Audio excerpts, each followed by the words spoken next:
Provenance Gold is focused on precious metals exploration in North America. The company recently announced an intercept of 1.55 grams per ton gold over 92.96 meters at its Eldorado Project in Oregon. Rauno Perttu is chairman and CEO. Rauno, welcome to mining.com.au. Thank you. I'm very happy to be here. Rauno, tell us about the news. Well, actually, the news is good, but I think what we're learning about the project beyond that news is even more important. And what we did, we were waiting for new permits to expand our knowledge of the resource much further. And this was the last hole before we got our next round of permits in place. So we placed it on the north part of our first discovery area, which has some very strong mineralization and volume. And part of that volume is a hole that we drilled, a core hole a year ago that ran 175 meters at 3 grams. Well, anyway, this hole is a step out toward the north from that area into an area where we needed to test the continuity, and sure enough, the continuity is there. So it's special from that standpoint. More importantly to me, it also tied into a earlier hole 21, and that starts validating our reinterpretation of the geology.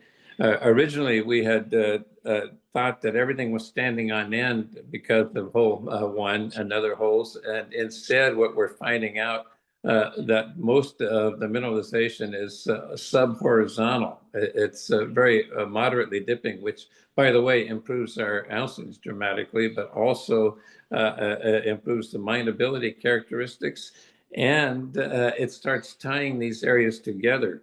Our area 1, which included that drill hole I was talking about, and this drill hole that you just mentioned, is the first area that we consider, and I use the term kind of loosely, a feeder zone. But what that really is a breccia zone that allows strong plumbing in the geothermal cells that deposited the gold, and therefore creates a higher grade portion of the deposit. Well, we have recognized in the immediate area 2 other spots where we're thinking that the same type of events will happen. And when I say immediate area, I'm talking about 700 meters out, which isn't in the immediate area, but in the scale of our property and the target, that's the immediate area. We have started drilling in the Herman area to the south now, and we're excited to get those results. We have also done our first 2 holes in area 4, which is the other one. And those 2 areas, just to reiterate, Herman is 700 meters south of the discovery area. The area 4 area is about the same distance to the west-southwest of that discovery area. So we're opening up the system in a big way. Based on our new information that we're developing on geology, I expect the same pattern to extend far, far beyond our drilling. Rauno, I think the underlying message here, though, talking that's coming out of Provenance is continuity at the Eldorado Project, and that's what you kind of proving with these drill results.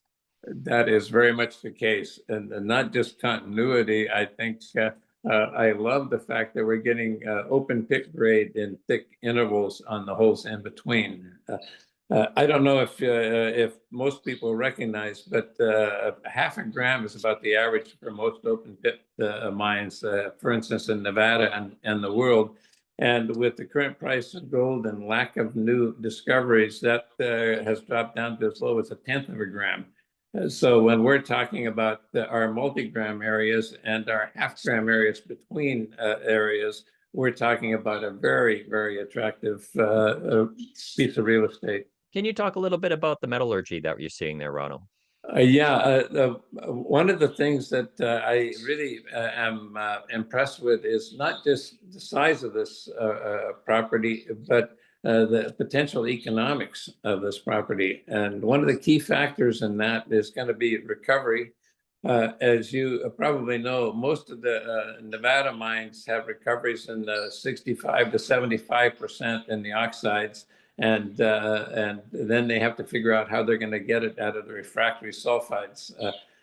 In this situation, the early bottle rolls done by Billiton, and we're going to do those this year as well, showed recoveries well into the 70s% using cyanide bottle rolls. But more importantly, we found by gravity and flotation alone, no chemicals, we had recoveries that went an average of 88%, and in the higher grade portions went 95%.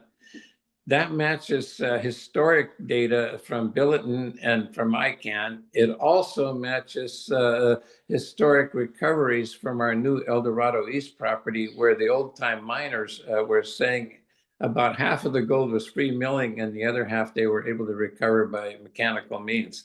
So this is a unique project in my experience, and I've looked at a zillion projects around the world that to have these kinds of characteristics in the sulfides. Let's step back, Rauno. Can you talk a little bit about where you're situated? Do you have community support? How about government support too? We have, well, first of all, we're in Eastern Oregon, out in the middle of what used to be sagebrush before a fire last summer burned off all the sagebrush. So we're in the desert, which is not like Western Oregon. Oregon, 3-4 years ago, made the decision that no real mines are going to be developed in Western Oregon, the Cascades westward and the rainforest and beautiful coast. But in Eastern Oregon, where it's sagebrush desert, mines are probably the best way to help the local economy, which is not very strong. And the local support is very strong. They would love to see Eastern Oregon get some of the benefits that Nevada to the south and Idaho to the east have gotten from large mining operations done right, done according to all the rules. And the reason is that the average mining salary is about twice the local salaries. And for every job created in a mine situation, about 14 ancillary jobs are created in support of that operation. So it's a major stimulus. How's the infrastructure? The infrastructure is very good. We have highway access to the last few miles, and then we have county dirt and gravel roads the rest of the way. There's power in the area. There is a good water supply in the area. And if you compare it to a lot of the open pits that have been developed and are being developed now, we're better than average for infrastructure right across the board. I don't need to tell you this, Rauno, but gold has been on an absolute tear. I was interested in kind of what this means in terms of running a company right now. You've been at this for a while, and you know what it's like been when precious metal prices have been depressed. We're really in an entirely different environment right now, Rauno. Yes, we are. And we've been waiting for this. In fact, may have started into this company 7-8 years ago, a little prematurely, because we were waiting for this event to happen, but it's here. And one of the things I like about it is that it's changed the economics. The production costs haven't risen nearly as fast as the price of gold.